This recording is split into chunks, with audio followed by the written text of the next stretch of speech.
Hello बच्चों, तो स्वागत है आपका फिर से एक नए लेक्चर में, वही हौसला, उमंग और हिम्मत के साथ। तो आज के लेक्चर में हम क्लास 8 के साइंस के चैप्टर नंबर 1 को पढ़ेंगे।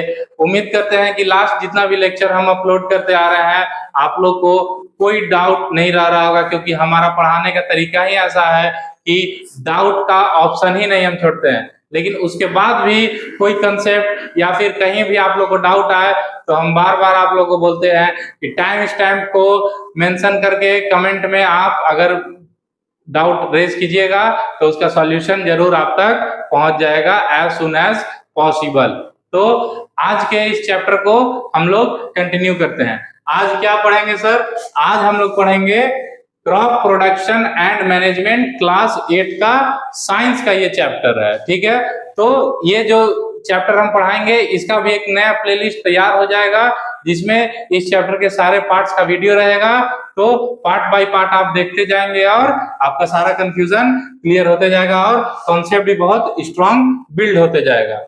इस चैप्टर में ज्यादा कुछ नहीं, हम लोग सीड सिलेक्शन, फील्ड प्रिपरेशन की खेत को कैसे तैयार करते हैं, sowing, irrigation, weeding, crop protection और हार्वेस्टिंग के बारे में इस तरह का कुछ कुछ स्टेप्स है जो कि एग्रीकल्चर में बहुत मेजर रोल प्ले करता है, उसके बारे में हम लोग पढ़ेंगे। तो स्टार्ट करते हैं।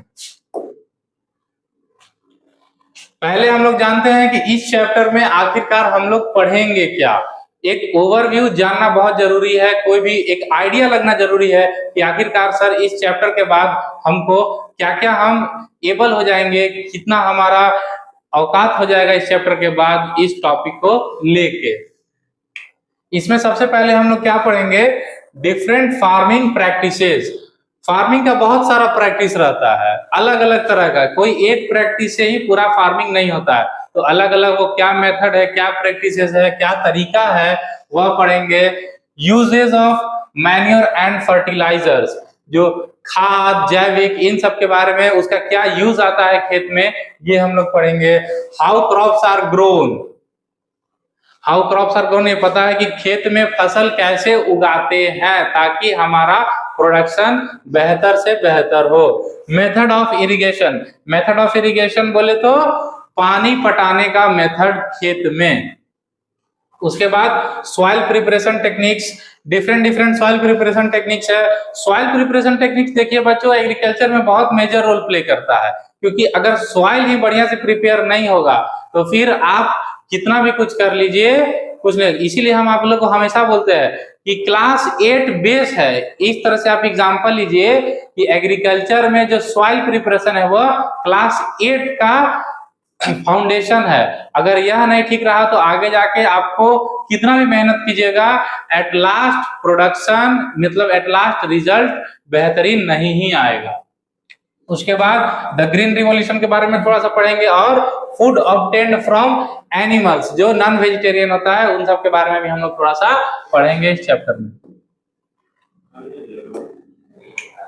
ठीक है, थोड़ा सा देखते हैं इंट्रोडक्शन। इस चैप्टर में इंट्रोडक्शन क्या है, इसको थोड़ा साइड कर देते हैं ताकि हम लोग को कोई दिक्कत ना हो। तो क्या बोल रहा है कि इंट्रोडक्शन में food is essential for all living beings, जितना भी लिविंग बींग्स है, लिविंग बींग्स मतलब हम लोग, पेड़ पौधा, आदमी, जानवर, जितना भी लिविंग बींग्स है उन सब के लिए फूड बहुत ही जरूरी है। No organism can live without it, बात भी सही है कि कोई भी जीवाणु जो है, जो जीवित है, जिसके अंदर जान है, चाहे वह पेड़ हो, चाहे वह छोटा एक कीड़ा मकोड़ा हो, कोई बैक्टीरिया हो, या फिर आदमी, कुत्ता, बिल्ली, गाय, भैंस, कोई भी हो, वह बिना भोजन के जीना उसका संभव नहीं है। Plants can prepare their own food using sunlight. अच्छा, but animals depend on plants either directly और इनडायरेक्टली फॉर फूड। क्या बात है कि जो भी प्लांट है वह तो अपना खाना प्रिपेयर कर लेता है सनलाइट। देखिए यहाँ पे सिर्फ सनलाइट नहीं होगा, सनलाइट और वाटर और कार्बन डाइऑक्साइड इन सब का मिक्स करके एक प्रोसेस होता है फोटोसिंथेसिस, जिससे प्लांट अपना फूड बनाता है। तो वो हम लोग आगे अगर इस चैप्टर में पढ़ना होगा तो पढ़ेंगे, नहीं तो फिर आगे की नेक्स्ट चैप्टर्स में हम लोग जहां पर उसका यूज आएगा, जहां पर वो मेंशन रहेगा आपके सिलेबस में अकॉर्डिंगली, वहां पर हम लोग पढ़ेंगे। तो वही कह रहा है कि प्लांट तो अपना खाना बना लेता है, लेकिन कोई भी जो जानवर है, एनिमल्स में ह्यूमन बींग्स भी आते हैं, वह प्लांट पर ही डिपेंडेंट रहता है, इधर डायरेक्टली और indirectly. Okay, as the human population keeps increasing, the demand for food is also rising। ये तो सर आप रूपी सी बात है कि अगर दो आदमी मिलके 4 रोटी खाता है, तो जब 4 आदमी होगा तो आप रूपी सी बात है कि 8 रोटी लगेगा। तो उसी तरह से दिन प्रतिदिन आप देख रहे हैं कि पॉपुलेशन बढ़ते जा रहा है, तो फिर फूड का रिक्वायरमेंट भी बढ़ते ही जा रहा है। However, the amount of land available for farming is limited। चलिए सर, ये बात तो बच्चा बच्चा जानता है। अब जिसके पास अगर बहुत पैसा है तो आज 2 कट्ठा है, कल 2 कट्ठा और खरीद लेगा। लेकिन कोई कितना भी पैसा वाला, अर्थ पर लैंड तो लिमिटेड है, लैंड तो आप नहीं पैदा कर सकते हैं। लैंड एक ऐसा चीज है जिसका प्रोडक्शन इम्पॉसिबल है। तो लेकिन खेती जो भी होगा, कोई भी जो प्लांट होगा, अगर उसका ग्रोथ चाहिए तो उसके लिए तो हमको लैंड का ही है। अब आसमान में तो प्लांट होगा नहीं। हालांकि आजकल नया नया कुछ टेक्निक्स आ गया है, जो हम बिना सॉइल के ही, जिसको हाइड्रोफोबिक प्लांट्स या फिर कुछ कहते हैं, उसके हम थोड़ा रिकॉल नहीं कर पा रहे हैं, वो सब नया नया मेथड आ गया है। लेकिन हम जान रहे हैं कि जो मेजर फार्मिंग प्रैक्टिसेस आज भी है वह लैंड पर ही है और लैंड लिमिटेड है।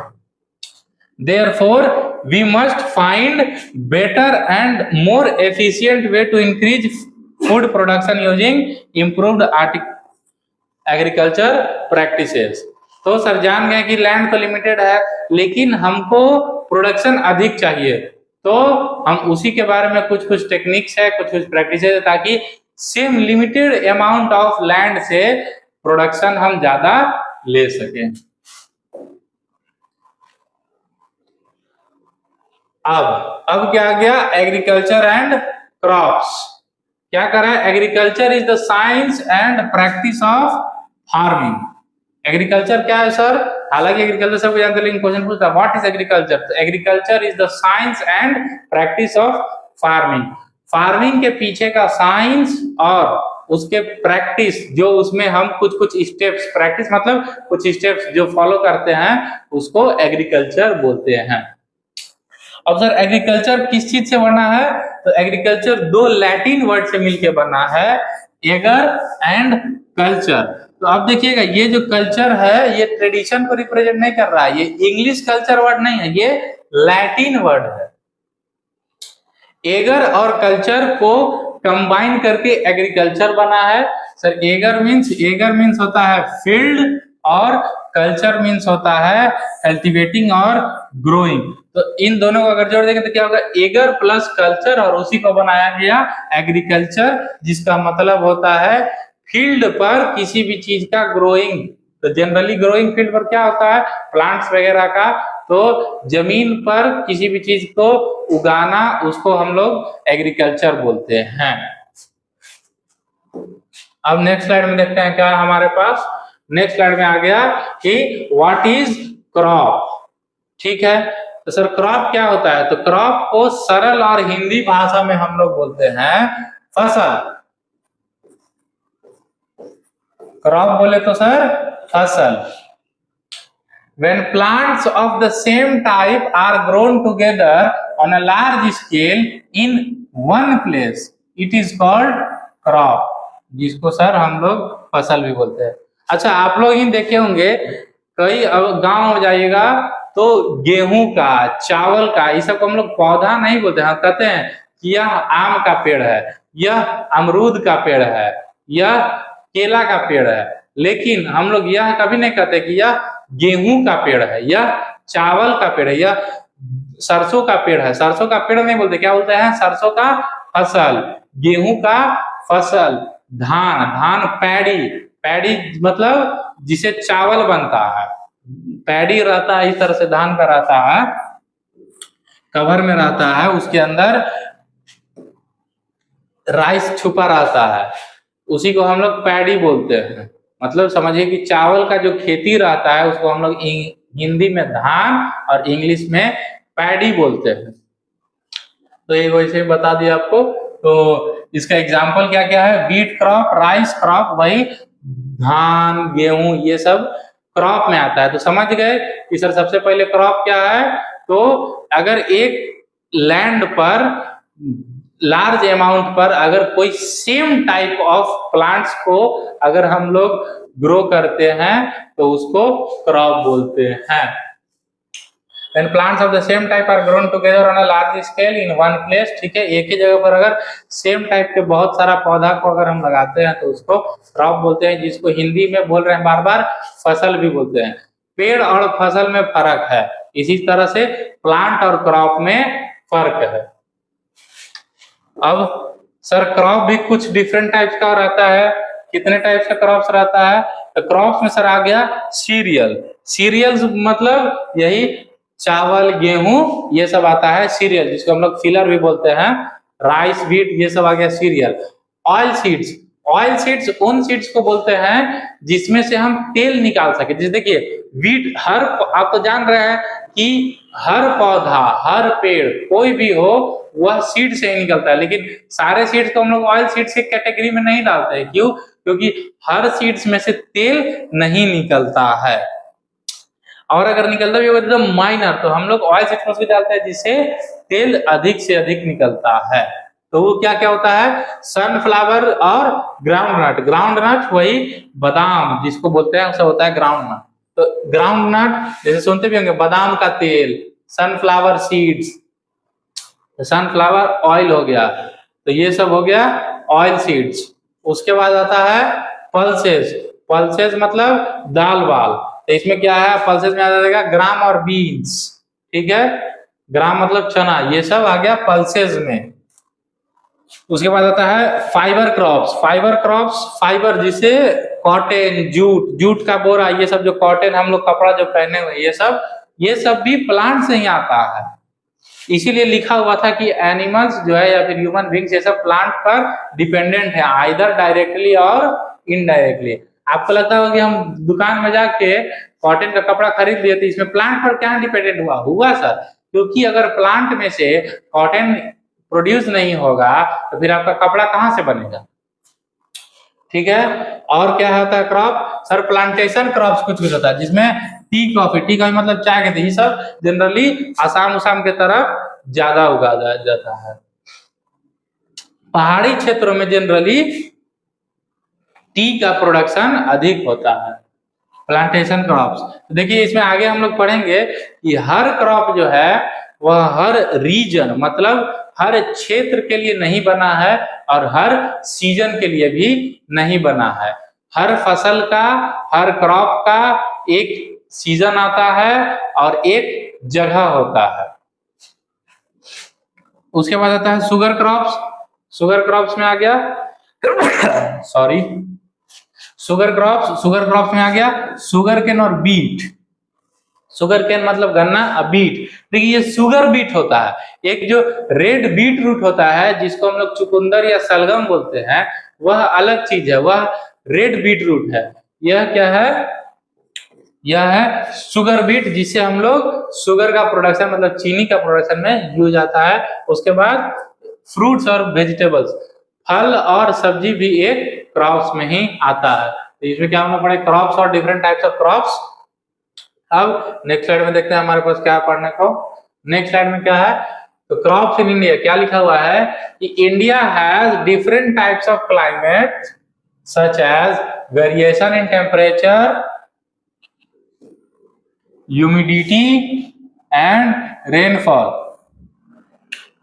बात भी सही है सर, इंडिया जो है हमारा कश्मीर से लेके कन्याकुमारी तक है, हर एरिया में अलग अलग टाइम पर बारिश होता है, अलग अलग टेम्परेचर रहता है, कहीं गर्मी अधिक है। जैसे देखिए बाहर के बहुत सारे कंट्रीज में टोटल कंट्री में एक समय पर एक ही तरह का, मतलब ऑल ओवर कंट्री में अगर रेनफॉल हो रहा है तो रेनफॉल होगा, स्नोफॉल हो रहा है तो स्नोफॉल होगा, लेकिन इंडिया में कुछ अलग तरह का हिसाब किताब होता है।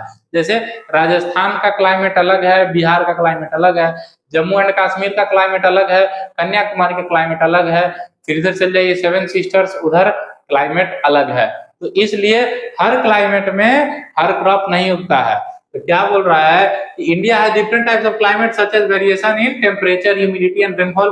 बात सही सर, हर जगह का टेम्परेचर अलग है। ह्यूमिडिटी, ह्यूमिडिटी मतलब हवा में नमीपन को ह्यूमिडिटी बोलते हैं, वह हर जगह अलग है। देखते हो कि बारिश समय चिपचिपाहट हो जाता है, क्यों होता है चिपचिपाहट? उस समय ह्यूमिडिटी बढ़ जाता है, मतलब हवा में पानी का मात्रा, droplets of water in the air are increases, उसी को ह्यूमिडिटी कहते हैं। Because of this different crops are grown in different regions and seasons. ठीक है, बोल दिए। इसी के चलते अलग अलग क्रॉप जो है, अलग अलग रीजन, मतलब हर क्षेत्र में एक क्रॉप नहीं उगता और अलग अलग सीजन में उगाया जाता है। Based on growing season, crops are divided into majorly two types. आप लोग को बता दे, इन्हीं सब पर डिपेंड करके, मतलब region, climate, temperature, humidity, rainfall, इन सब के चलते क्रॉप को मेजरली टू टाइप्स में डिवाइड कर दिया गया है। क्या क्या sir? Rabi crops and kharif crops. कौन सा मेजर टू टाइप्स में क्रॉप्स को डिवाइड किया गया है? Rabi crops and kharif crops. अब देखते हैं कि सर रबी क्रॉप्स और खरीफ क्रॉप्स हमारा है क्या। तो खरीफ क्रॉप्स मतलब रेनी सीजन क्रॉप्स, वह क्रॉप्स जो रेनी सीजन में लगाया जाता है उसको खरीफ क्रॉप्स बोलते हैं। तो इससे आपको पता चल रहा होगा कि रेनी सीजन में सर वही पौधा को ना लगाएंगे जिसको पानी का जरूरत ज्यादा है। ठीक है, अब पानी का जरूरत जिसको ज्यादा है उसको अगर आप गर्मी या ठंडा में लगा दिए, जब नेचुरली उतना रेनफॉल नहीं होता है तब तो फार्मर का पसीना छूट जाएगा, वो कितना बोरिंग से पानी करेगा। और एक वजह कितना भी आप आर्टिफिशियली कर लीजिए, बोरिंग से पानी पटा लीजिए, जो यील्ड मतलब जो प्रोडक्शन नेचुरली आता है, नेचुरल क्लाइमेट अगर सारा एडजस्टेड रहा, अकॉर्डिंगली रहा, तो उससे जो नेचुरल प्रोडक्शन आता है वह कितना भी बोरिंग का पानी पटा लीजिए वह नहीं आता है। जो बच्चे गांव में रह रहे हैं या फिर जो जानते हैं थोड़ा खेती के बारे में, वो यह बात जान रहे होंगे कि अगर बारिश नहीं हुआ, जैसे कि धान को पानी का बहुत जरूरी रहता है, वह धान भी खरीफ क्रॉप्स में ही आता है क्योंकि उसको पानी का बहुत जरूरत है। तब वह कितना भी पानी पटा लीजिए बोरिंग से, अगर बढ़िया पानी नहीं हुआ टाइम पर तो वह प्रोडक्शन नहीं ठीक देगा।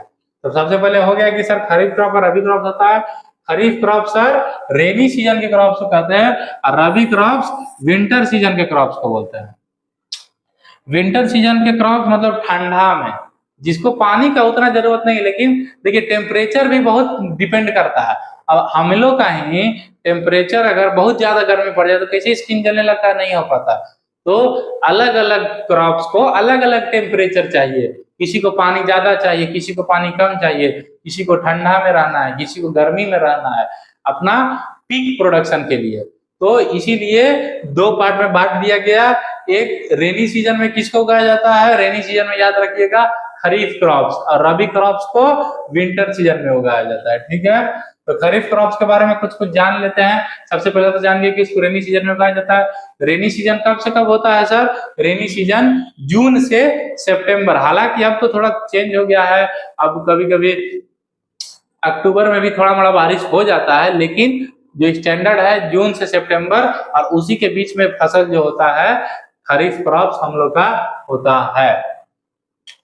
क्या बोल रहा है कि grown in rainy season June to सितंबर एंड सोन बिफोर मॉनसून। मतलब मॉनसून मतलब बारिश, बारिश से पहले सोन होता है। सोन मतलब बिया का छिड़काव खेत में जो है, मतलब रोपनी जिसको बोलते हैं, वह मॉनसून से पहले हो जाता है और हार्वेस्टेड आफ्टर रेन्स, मतलब मॉनसून सीजन से जस्ट पहले उसका सारा प्रिपरेशन करके हम लोग छिड़काव कर देते हैं, और जब बारिश खत्म हो जाता है तब वह फसल काट लेते हैं, उसको खरीफ क्रॉप्स बोलते हैं। और जिस तरह से रेनी, आपको हम बताएंगे खरीफ क्रॉप्स नीड मोर वाटर, इसीलिए उसको रेनी सीजन में ही डाला जाता है। खरीफ क्रॉप्स का कुछ एग्जांपल्स है, क्या क्या है? पैडी धान, मतलब राइस का खेती, और मेज हो गया, सोयाबीन हो गया, ये सब खरीफ क्रॉप्स का एग्जांपल है। उसके बाद आता है रबी क्रॉप्स। रबी क्रॉप्स मतलब विंटर सीजन क्रॉप्स, जिस क्रॉप्स को पानी उतना नहीं चाहिए लेकिन टेम्परेचर कम चाहिए, ठंडा अधिक चाहिए, उसको हम लोग रबी क्रॉप्स बोलते हैं। तो यह क्या होता है सर? ये this is grown in winter season. Winter season sir कब से कब होता है? अक्टूबर टू मार्च। हालांकि अक्टूबर टू मार्च अब नहीं होता है, अब मेजरली 2 ही महीना ज्यादा ठंड पड़ता है, नवंबर दिसंबर। हाँ, कुछ कुछ जगह है जहाँ फरवरी तक भी ठंडा जाता है, लेकिन हम लोग के तरफ जैसे बिहार, मध्य प्रदेश, इधर तो यूपी, झारखंड, इधर उतना फरवरी तक ठंड खत्म हो जाता है। लेकिन क्रॉप का टाइम यही है विंटर सीजन में, अक्टूबर टू मार्च। सेकंड पॉइंट क्या हो गया रबी क्रॉप के बारे में? Soon after monsoon. ठीक है सर, यह जब बारिश के बाद, मतलब जब यह कट जाता है, खरीफ क्रॉप जब कट जाता है, तब उसके बाद रबी क्रॉप्स को छिड़काव, रोपनी, ये सब होता है, और हार्वेस्टेड इन स्प्रिंग। स्प्रिंग अप्रैल का जो टाइम होता है उसको स्प्रिंग सीजन में आता है, अप्रैल का मंथ। तो क्या लिख देते हैं, अप्रैल के आसपास, अप्रैल में उसको काट लिया जाता है, मतलब मानसून के जस्ट बाद रबी क्रॉप्स को लगाया जाता है, और अप्रैल में उसका कटिंग हो जाता है। फिर उसके बाद need less water and cooler climate. आपको हम बता ही दिए थे कि इसको पानी का जरूरत कम है, लेकिन इसको ठंडापन चाहिए, तभी इसका प्रोडक्शन बढ़िया आएगा। अब कुछ एग्जांपल्स देख लेते हैं। इसके एग्जांपल्स क्या है? बीट, मस्टर्ड, मतलब जैसे सरसों हो गया, गेहूं हो गया, ग्राम मीन्स चना, पीज, मटर, ये सब देखते होंगे आप ठंडा में ही अधिक मिलता है। इसके पीछे कारण क्या है? यह सब वह क्रॉप है, वह फसल है जिसको पानी कम चाहिए और क्लाइमेट कूलर होना चाहिए, ठंडा होना चाहिए। अब देखते हैं क्रॉप कल्टीवेशन के बारे में।